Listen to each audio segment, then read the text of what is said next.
অবশ্যই আমরা ইসলাম আল্লাহর দ্বীনকে একমাত্র সত্য দ্বীন, সত্য ধর্ম হিসাবে বিশ্বাস করি।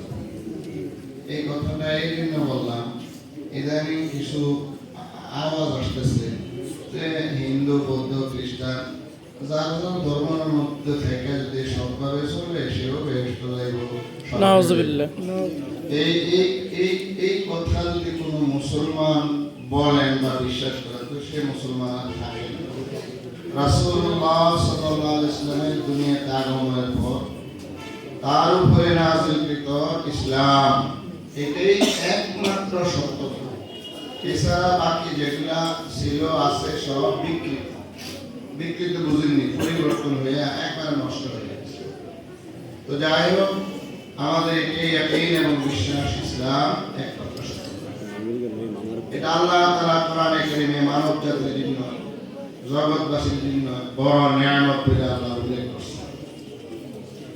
আমি আপনাদেরকে জিজ্ঞাসা করি, আমরা যে মুসলমান, বাবা মার ঘরে জন্ম লাভ করে নিজেরা মুসলমান হিসাবে দুনিয়াতে আসি, ইসলাম ধর্ম মানতেছি, এটার উপরে আমরা সবাই খুশি? আলহামদুলিল্লাহ। এটা আল্লাহ তাআলার সবচেয়ে বড় নিয়ামত আমার আর আপনার উপর, যে আল্লাহ আমাদেরকে এই সত্য দ্বীন ইসলামের উপরে থাকার মানার তৌফিক দিয়েছে। কথা বুঝতেছি? আগামীকাল কিয়ামত পর্যন্ত আমাদের ভবিষ্যৎ প্রজন্ম, ছেলে মেয়ে, নাতি নাতনি যারা আসবে, তারাও এই সত্য দ্বীনের উপরে থাকুক, ইসলামের উপরে মজবুত থাকুক, খাঁটি মুসলমান হোক, পাক্কা ইমানদার হিসেবে দুনিয়াতে চলুক। এই ইমান ইসলামের ভিতরে দুনিয়া আখিরাত হোক, এটা আমরা সবাই চাই কিনা? তো ভাই, চাইলে তো ইসলাম থাকতে হবে, কেমন ঠিক না? ইসলাম কিভাবে থাকবে এটা আল্লাহ তাআলা নবী মুহাম্মদুর রাসূলুল্লাহ সাল্লাল্লাহু আলাইহি ওয়াসাল্লামের মাধ্যমে এক সুব্যবস্থা দিয়েছেন। কি ব্যবস্থা দিয়েছেন? যে ইসলাম, এটা ইসলামের যাবতীয় সবকিছু আল্লাহ তাআলা নবীজি সাল্লাল্লাহু আলাইহি ওয়াসাল্লামকে নাযিল করেছেন। নবীজি সাল্লাল্লাহু আলাইহি ওয়াসাল্লাম নিজে এটা একটা মন করা কিছুই বলেন না। আমি আয়াত পড়ি না, এগুলো মানে কোরআনের আয়াত আছে, রেফারেন্স আছে। তো নাযিল যে আল্লাহ করছেন, এটার মূল হলো কোরআন আর হাদিস। বলেন কোরআন হাদিস। এই ইসলাম আল্লাহর এই সত্য দ্বীন, যার মধ্যে মানব জিন্দেগীর বাথরুম ব্যবহার করার থেকে রাষ্ট্র পরিচালনা পর্যন্ত মানুষের জিন্দেগীর কোনো কিছুই বাদ রাখে নাই। সর্ববিষয়ে করণীয় বর্জনীয় আল্লাহ নির্ধারণ করে দিয়েছেন হুকুমাত।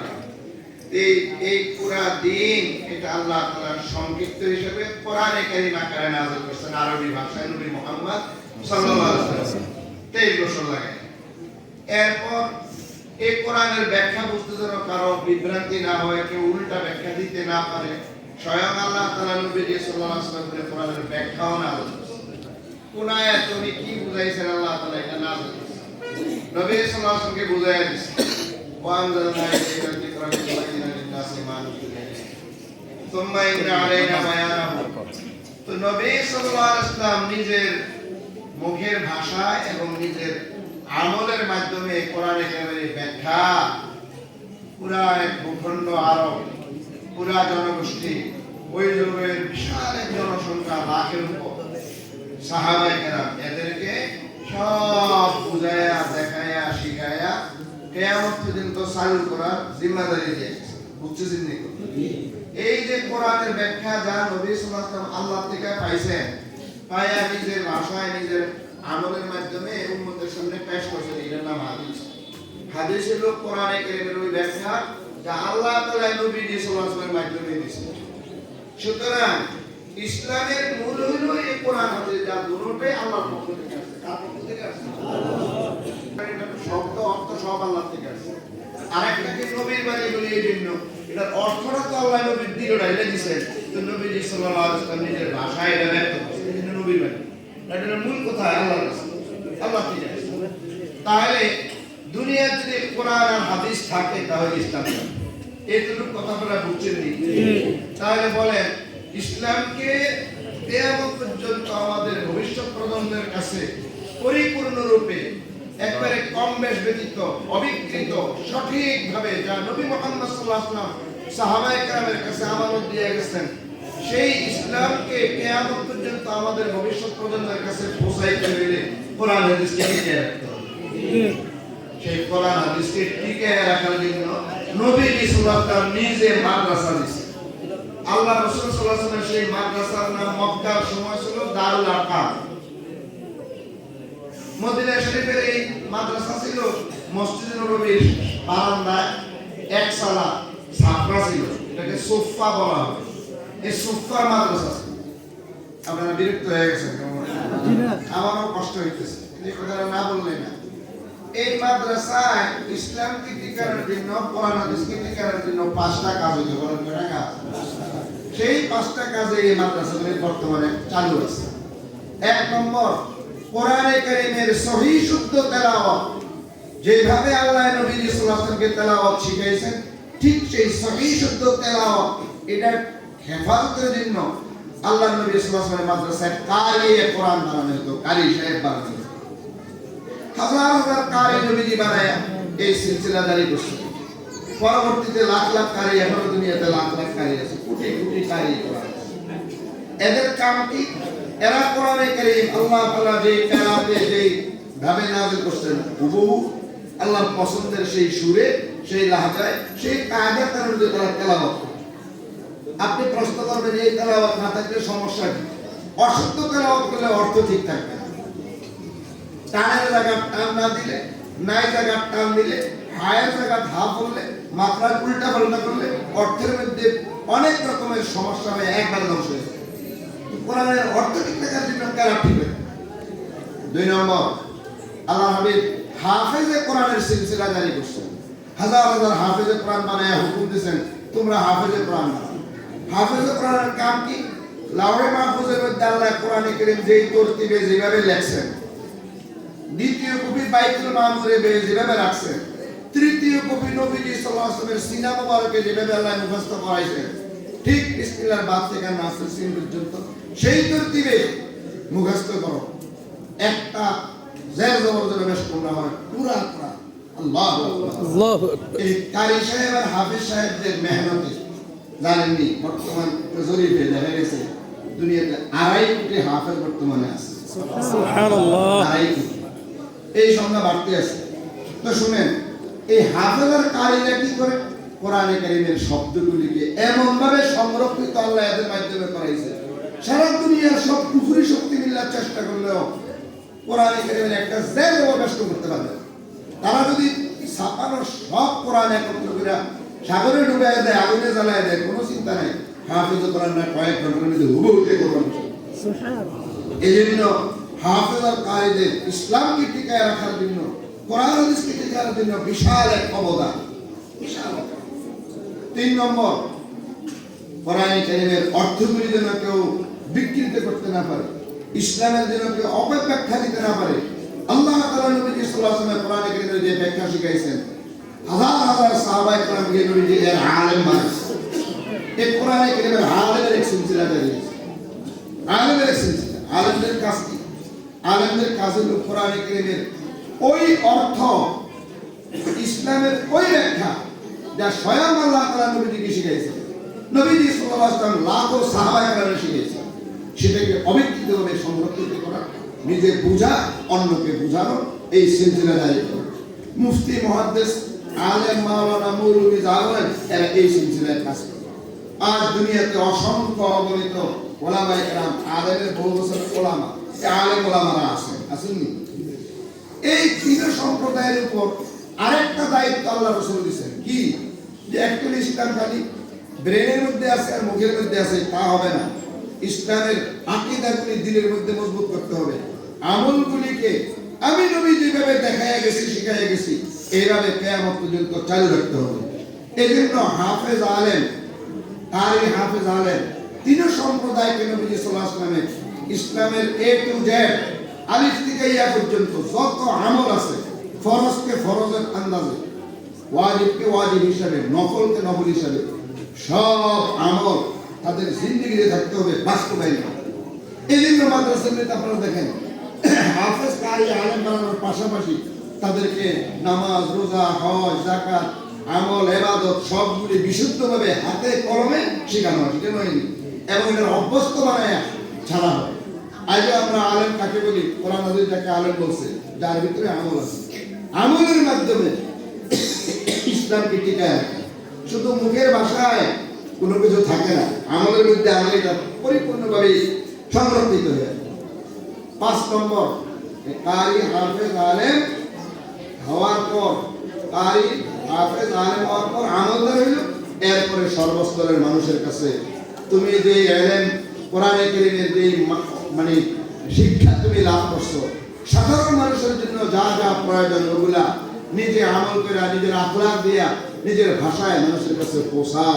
যেটাকে বলে দাওয়াত, যেটাকে বলে ইরশাদ, যেটাকে বলে তাবলীগ, প্রচার। যেমন আজকে মসজিদে বয়ান হলো, এটাও এটার একটা অংশ, এই দাওয়াতের একটা অংশ। এখন যে আমি বলতেছি, এটাও দাওয়াতের একটা অংশ। আলেম ওলামারা যেখানে যান, দিনের কিছু কথা তারা বলেন, এটি দাওয়াত, এটি আসে। আমার মুরব্বীরা এই 5টা কাজের মাধ্যমে আল্লাহ তাআলা জাল্লাহু আলাইহি এক আজীব কুদরতি এক নিজামে ইসলামকে টিকায় রাখছে। সুতরাং যতদিন এই 5 কাজ থাকবে, ইসলামের পুরুষত্ব, ইসলামের একটা বিষয় মিটাতে পারবে ইনশাআল্লাহ, ইনশাআল্লাহ। আর যেই দিন কারি থাকবে না, হাফেজ থাকবে না, আলেম থাকবে না, আমল কর্মীরা থাকবে না, সেদিন আমাদেরকে কে ইসলাম শিখাবে? কিছুই থাকবে, কিছুই থাকবে। শুনুন, ইসলামের শত্রুরা এই জন্যই মাদ্রাসাগুলি সহ্য করে না, কারণ এরাই এই ইসলামকে টিকায় রাখছে, কোরআন হাদিসকে টিকায় রাখছে, কোরআন হাদিসকে টিকায় রাখছে। আমার কথা এখানে শেষ। এই একটা কথা আপনারা দিলে বসায়, যদি ইসলামকে টিকায় রাখতে চান তাহলে এই 5 কাজ রাখতে হবে। এই 5 কাজের নাম হলো মাদ্রাসা, যেখানে কারি বানানো হয়, হাফেজ বানানো হয়, আলেম বানানো হয়, তাদেরকে আমলদার বানানো হয়, তাদেরকে মানুষের কাছে দ্বীন পৌঁছানোর জন্য দায়ী বানানো হয়। এই 5টা কাজ যে মাদ্রাসে হয়, যেখানে হয়, যেখানে হয়, এটার নাম মাদ্রাসা। ঘর থাকুক আর না থাকুক, টিনের বেলা হোক আর বিল্ডিং হোক, ওটা তো সুবিধার জন্য, তাদের জন্য একটু শান্তিতে থাকা এই কাজগুলো করতে পারে। এই জন্য বিল্ডিং, বিল্ডিং এর নাম মাদ্রাসা, বিল্ডিং এর নাম মাদ্রাসা। ও আমার ভাইয়া, আরেকটা জরুরি কথা আপনারা শুনুন। সেই জরুরি কথাটা হইল, আমাদের সন্তান আমাদের সম্পদ। কি বলেন, ঠিক না? তবে যদি সুসন্তানকে যে বাবা মার হক আদায় করে, বাবা মার হক কি? বাবা মার পাওনা হক 3টা বিষয়। তাদেরকে আল্লাহ এবং রাসূলের পরে সর্বোচ্চ মহব্বত করা, ভক্তি করা, তাদের কথা বিনা বাক্যে মাইনে নেওয়া, ইতাআত করা, তাদের খেদমত করা, তাদের সুখ শান্তির ব্যবস্থা করা। এই 3টা বড় বিষয় সন্তানের কাছে বাবা মায়ের পাওয়া। এগুলা ওই সন্তানের দিনে যার ঈমান আছে, যে খাঁটি মুসলমান, যে আল্লাহকে মানে, পরকালে বিশ্বাস করে। কারণ পরকালে বিশ্বাসী যার শুধু দুনিয়ার আখিরাত বিশ্বাস করে, তার ইয়াকিন, বিশ্বাস, তার ঈমান। যদি আমি আমার আব্বা আম্মার সঙ্গে এই 3টা কাজ করলাম, তাদেরকে সর্বোচ্চ ভক্তি করলাম, তাদের কথা মাইনে চললাম, তাদের খেদমত করলাম, আমার জন্য জান্নাত। আর এগুলো যদি না করলাম, দোজখ, দোজখ, দোজখ। এই ঈমানে তাদেরকে এই বাবা মার এই ভক্ত বানাইতে, বাবা মার খেদমত করে নেওয়া বানাইতে, বাবা মার এই কথা মানতে বাধ্য করতে, এই তাদের ঈমানে তাদেরকে বাধ্য করতে। সুতরাং আমার মুরব্বী, আমাদের সন্তানদেরকে যদি আমরা ঈমান কি বানাইতে চাই, সুসন্তান বানাইতে চাই, যে আমাদের দুনিয়াতে সম্পদ হবে, আখিরাতে হবে, তাহলে তাদেরকে ঈমান শেখাইতে হবে, ইসলাম শেখাইতে হবে। এই ঈমান আর ইসলাম এককভাবে শুধু মাদ্রাসা বানাবে শেখাবে। ঈমান ইসলাম এককভাবে মাদ্রাসা বানাবে শেখাবে। শুনুন, এই মাদ্রাসা পরকালমুখী শিক্ষা ব্যবস্থা। কোনমুখী? পরকালমুখী। ক্ষণস্থায়ী দুনিয়ার সামান্য কিছু আছে, দুনিয়ার শিক্ষার জন্য ডাক্তার, ইঞ্জিনিয়ার, কৃষিবিদ এগুলো বানানোর দরকার আছে। প্রতিষ্ঠানের কোনো অভাব নেই, অভাব নেই। এগুলোর জন্য ছাত্রের অভাব নেই, লাখ লাখ না কোটি কোটি টাকা ব্যয় করে মানুষ এগুলো বানায়। কিন্তু আমার ভাইয়েরা, ইমানদার খাঁটি মুসলমান বানানোর প্রতিষ্ঠান একমাত্র মাদ্রাসা। বলেন, একমাত্র কি? মাদ্রাসা। আর যদি আপনি পরকাল বিশ্বাসী বানাইতে চান, তাহলে মাদ্রাসা ছাড়া কোনো উপায় নেই। পরকালে বিশ্বাসীরা, এই পরকালের বিশ্বাসী এদেরকে কি করবে জানেন? 1 নম্বর, এই গাঁজা খাওয়া, ইয়াবা সেবন করা, নেশা করা, এগুলোর থেকে হেফাজত করবে। আজ পর্যন্ত শুনছেন কোন মাদ্রাসার পড়ুয়া, আলেম, হাফেজ এরা এই গাঁজা গুজা খাইছে, ইয়াবা, বাবা টেবলেট বা এই জাতীয় নেশাদের মধ্যে আছে? আজ দেশের জন্য এক জাতীয় সমস্যা হয়ে দাঁড়িয়েছে। কিন্তু মাদ্রাসাওয়ালা নীরবে বিশাল খেদমত দিয়ে দিতেছে। যে মাদ্রাসায় তো নেশা মদ গাঁজা দূরের কথা, একটা বিড়ি সিগারেটের মাদ্রাসায় নেই, কথা ঠিক না বেঠিক? সুতরাং মাদক মুক্ত সমাজ এরা এই সবচেয়ে সফলভাবে মাদ্রাসা কায়েম। শুনুন, আজ সমাজের অনেক সমস্যা, নারী নির্যাতন, ইফটিজিং, যেগুলো আমরা বিভিন্ন জায়গায় আলোচনায় শুনি। শুনুন, ব্যতিক্রম লাখের যদি একটা এটা ধরেন না। আজ ইউনিভার্সিটির কলেজ এগুলোর অবস্থা যদি দেখেন, ঢাকা ইডেন কলেজের কাহিনী আপনারা জানেন, সেখানে কি হালত হয়েছে, কি অবস্থা হয়েছে। কিন্তু আজ পর্যন্ত দেখছেন কোনো পাগড়িওয়ালা, জুব্বাওয়ালা, কোনো আলেম, কোনো তালেব ইলম রাস্তার মোড়ে মোড়ে দাঁড়ায় মেয়েদেরকে শীষ দেয়, মেয়েদের উপর নজর টানে, মেয়েদেরকে কনি দিয়ে গুতা দেয়, ইফটিজিং করে, শুনছেন দেখছেন? তো আমার ভাইয়েরা, যদি ইফটিজার মুক্ত, নারী নির্যাতন মুক্ত সমাজ চান, মাদ্রাসা শিক্ষার বিকল্প। ও আমার ভাইয়েরা, আজ দেশের এক বড় সমস্যা চাঁদাবাজি, সন্ত্রাসী, মস্তানি, ঠিক না বেঠিক? আজ জানি আপনাদের এলাকা হয়তো ভালো ভালো চেয়ারম্যান, ভালো মানুষ আপনারা, আমাদের গ্রাম অঞ্চলে এমন একটা অবস্থা হয়ে গেছে, বিয়ে সাথে চাঁদা দেওয়া হয়। বড়রা শহরের একটা মফস্বলের একটা শহর, এখানে একটা ঘর করতে গেলে, জায়গা কিনতে গেলে মস্তানরা এসে হাজির হয়। এই মস্তানের পিছনে কারা, এদের পিছনে তোদের চালায় কারা, রাজনীতি করে যারা কারা। আজ এই এক জাতীয়, আপনি শুধু অবাক হবেন, আমার বিশাল এক মাদ্রাসার মধ্যে সামান্য একটা ঘটনা নিয়ে এই কিশোর গ্যাং ঢুকছে মাদ্রাসা। আমি হতবাক হয়ে গেছি, কিশোর গ্যাং, গেটটা আটকা, লাঠি আমার এই লাঠি আছে, প্রথম ফিরে এবার পুলিশ। তো বাবারা এসে আমার মায়ের সাথে তোমরা সাহস করছো, তারা এসে মায়ের করছে। কিন্তু আমি হতবাক হয়ে গেলাম, তাদের এই দুঃসাহস, ১৬০ বছরের প্রতিষ্ঠান, জীবনে কেউ সাহস করে না। এখানে মস্তানরা মাথা মতো করে ঢুকে, আর এই কিশোর গ্যাং পয়দা হয়েছে ১৮-১৫ বছর, ১৫ থেকে ১৮ বছর বয়সের মুসলিম ছেলেরা। ও আমার ভাইয়েরা, এই মস্তানি চাঁদাবাজি আজ কারা করতেছে, কারা করতেছে? আজ কোনো দেখছেন কোনো পাগড়ি যুব্বওয়ালারা আপনাদের কাছে চাঁদাবাজির জন্য, মস্তানের জন্য সন্ত্রাসী দেখছেন? যদি সন্ত্রাস মুক্ত, চাঁদাবাজ মুক্ত দেশ চান, তাহলে এই মাদ্রাসা, এই পরকালমুখী শিক্ষা ব্যবস্থার বিকল্প। ও আমার মুরব্বীরা, আমার ভাইয়েরা, আজ এই মাদ্রাসাওয়ালা নীরবে এতিম মিসকিনকে লালন পালন করে, আজ দুনিয়াওয়ালা মাদ্রাসা তেরেসাকে নোবেল পুরস্কার দিছে, কয়জন এতিম মিসকিনকে লালন পালন করছে, কয়জন অনাথকে আশ্রয় দিচ্ছে?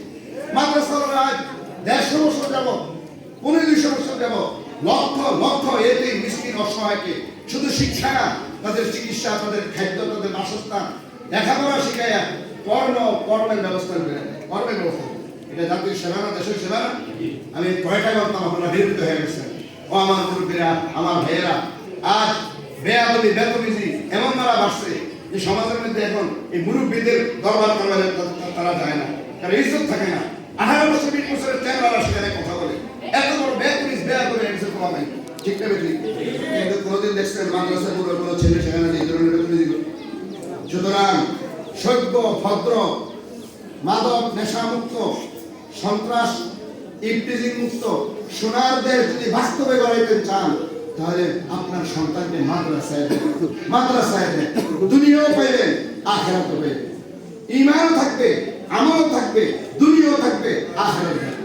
অনেক লম্বা কথা, আমি অল্প কয়েকটা কথা বললাম। তো আমি পিছনে আমার মুরব্বীরা যারা কথা বলছেন, তাদের কথা শুনে অত্যন্ত আমি আনন্দিত, খুশি।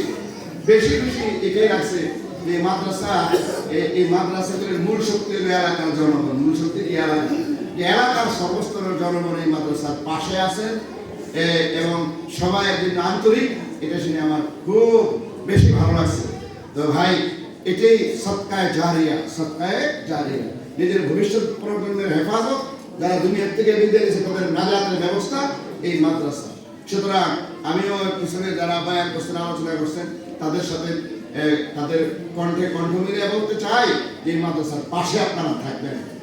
পাশে কেমনে থাকবেন, সহযোগিতা কেমনে করবেন? ১ নম্বর অনুরোধ, দোয়া করবেন। ২ নম্বর, এই মাদ্রাসাকে আমাদের না, আমার মাদ্রাসা, প্রত্যেকে কি মনে করবেন? আমার যদি আমাদের হিসেবে যাইব, আমি না গেলেও চলবো। আর যদি মনে করি প্রত্যেকে আমার, তো মাদ্রাসার সুখের দিকে আমি আগে আসি, এই জন্য প্রত্যেকে আমার মাদ্রাসা মনে করবো। আর ভাই, আমি তো বলছি মাদ্রাসা হলো ছাত্র শিক্ষকের নাম, মাদ্রাসা হলো সেই 5 কাজের নাম।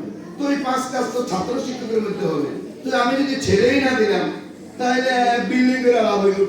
এই জন্য আমাদের কাছে বিল্ডিং এর চেয়ে বেশি গুরুত্ব হলো এখানে ছাত্র দেওয়া, সন্তানদেরকে। আর আমার এক মেহরবানি, যেখানে আমানতের সাথে কাজ চালানো হয়, ছাত্র মানুষের দেয়, দোয়া করে, বিল্ডিং আল্লাহ কুদরতি এইভাবে করে যারা বিল্ডিং দিচ্ছেন আলহামদুলিল্লাহ আমি তাদের জন্য দোয়া করি, অনেক বড় সৎকার জায়গায় কাজ করছে। আর যারা আপনারা আছেন আপনাদের কাছে এটাই বড় মানে সহযোগিতা চাই আপনাদের সন্তানকে এই মাদ্রাসায়। আর মাওলানা আনিসুর রহমান সাহেব সাহেব আপনাদের সন্তান শুনুন, মানুষের দোষ ধরলে ভুল ধরলে বহুত আছে। মুরব্বীদের কাছে আমার অনুরোধ যে ভুল তারা করবে, আপনারা দরদ নিয়ে আন্তরিকতার সাথে সংশোধনের ব্যবস্থা করেন। আর একটা কথা আমার মাফ করে দেবেন, বলতে হয় অনেক জায়গায় দেখা যায় যে মানে সরকার মন্তব্য বেশি হওয়ার কারণে সমস্যা হয়।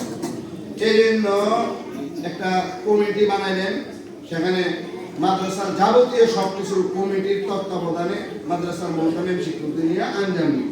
এখানে ব্যক্তিগত কেউ এসে এখানে নিজে মাতব্বরি করা, নিজে একটা হুকুম দেওয়া, এটা গেলে মাদ্রাসা মোহতামিম মাথায় থাকবে না। আমি বলবো একটা, ভাই বলবো একটা, উনি বলবো একটা, উনি কই দেবে। এই জন্য পুরো 1 বছরের প্ল্যান করে ওনারা কমিটির কাছে পেশ করবে, কমিটি অনুমোদন দিতে বা দিবে না, কমিটিগুলো দেখাশোনা করবে। এলাকার জনগণের কোনো অভিযোগ থাকলে মোহতামিমের জানাইবে, কমিটির সদস্যকে জানাইবে, সভা করবে, সভাপতি নিয়ে আলোচনা হবে, সমাধান হবে। একটা সিস্টেমে আল্লাহ তাআলা সামনে মাদ্রাসাকে কবুল করুন। অনেক লম্বা কথা বলা বিরক্ত করলাম, কথাগুলি বুঝে আমার আল্লাহ তৌফিক দান করুন। আসসালামু আলাইকুম।